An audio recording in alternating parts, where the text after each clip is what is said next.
دعائے قنوت جو ہم وطر میں پڑھتے ہیں اللہم اہدنی فیمن ہدیت، اس کے علاوہ کچھ لوگ یہ بھی پڑھتے ہیں ان اللہم انا نستعینک ونستغفرک ونتوب الیک ونثنی علیک علیک الخیر کلہ الیک نحفظ وعلیک نسجد۔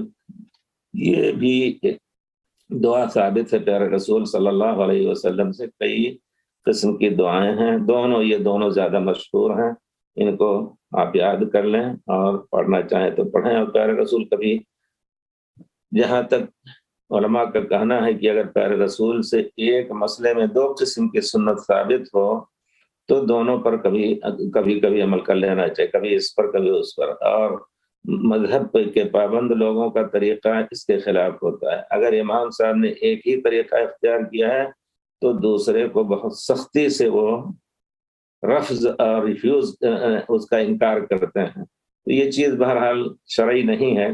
پیارے رسول نے امت کی آسانی کے لیے بعض کام دو طریقے سے کیے ہیں، تو اس طرح کبھی کر لینا چاہیے۔ تو میرے کہنے کا مطلب ہے کہ جتنے اسی طرح آپ دیکھیں گے دعائے استفتاح میں تقریباً 5 یا 6 دعائیں، میرے پاس اس طرح دوسرے پتھروں پر کیا لکھا ہوا ہے بھائی، ذرا بتائیے گا کیا کہنا چاہتے ہیں۔